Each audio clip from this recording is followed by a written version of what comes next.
Olive the Octopus Brain. Ideas and images by Isla, Violet and Geoff Ferns helped 2021. Olive was starting to have problems. She had been the boss brain, but now that the other little brains were getting smarter, they were beginning to demand recognition of their ideas.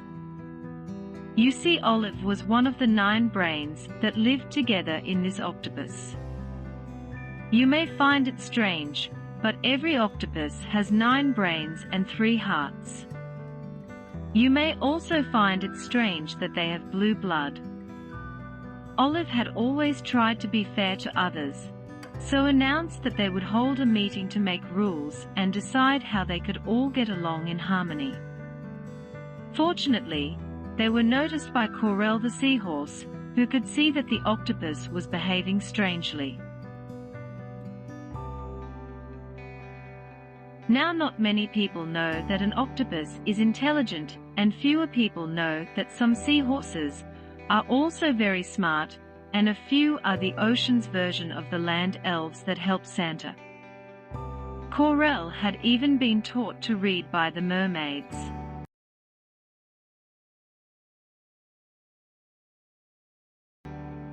Corel had even read 6 Thinking Hats, so offered to organize the octopus discussions and be the mediator at the meeting.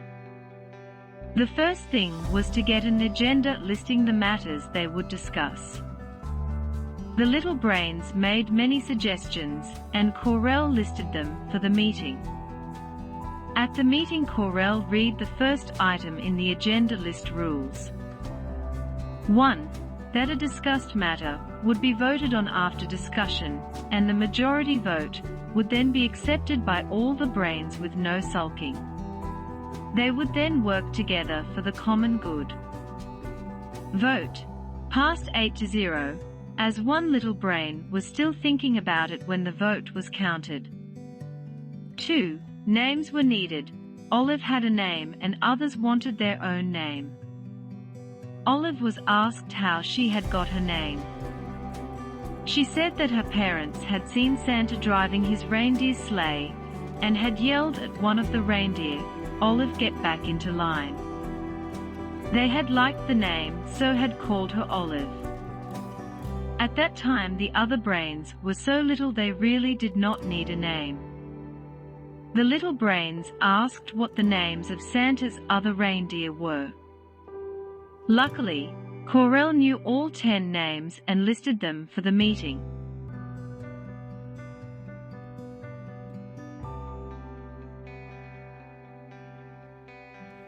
The little brains loved the names, and after some arguments each picked a name, but no one picked Donna, as it did not suit. 3. The boss brain. It was proposed that Olive should remain as the boss brain, but must hold a meeting and vote on things if asked to. Vote. 7 for Olive, 1 for Prancer.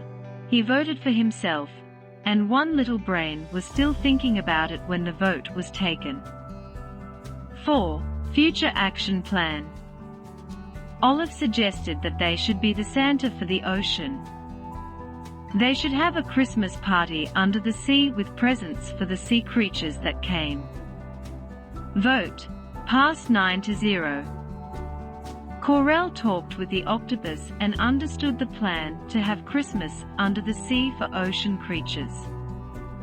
Corel was really excited at the chance to make presents, but this would be a lot of work and they would need help.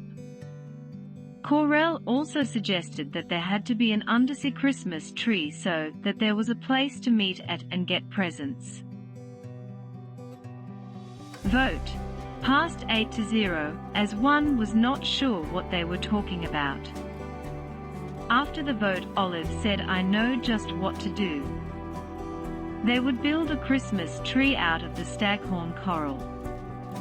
Corel said she would set up a workshop in a nearby cave where they would make the presents. Olive and the little brains set off for the stag coral garden area.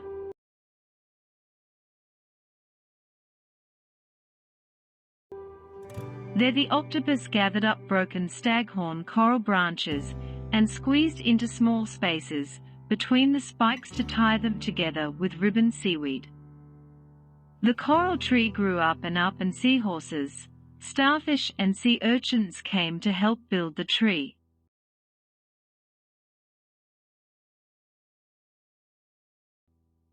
Mrs. Jellyfish had told everyone she met, as she decided that would be her job.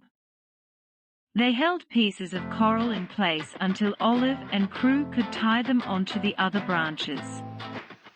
It looked good, and in fact the starfish, seahorses and urchins that were helping looked like Christmas decorations on the tree. They had so many different colors and shapes, it looked beautiful.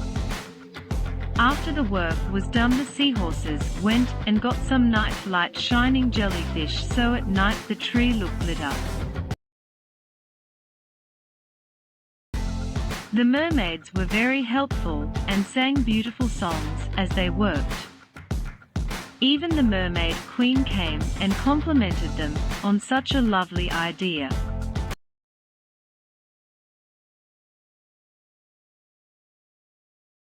It was a safe place for them all, so the seahorses, starfish, urchins, little fish and sparkling jellyfish hid in the branches and loved the safety. Olive just thought they looked lovely in the undersea Christmas tree. But where was Corel? Corel returned and said that a cave had been turned into a toy-making workshop, and help was needed with the toy-making work. The mermaids brought the other seahorse elves, and together they made many Christmas presents.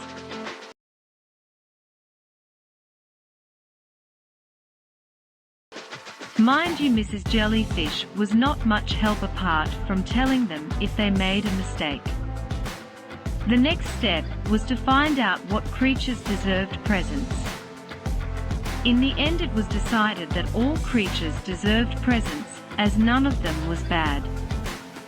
They just did what they had to do to stay alive and fit into the balance that kept the ocean and earth healthy and clean.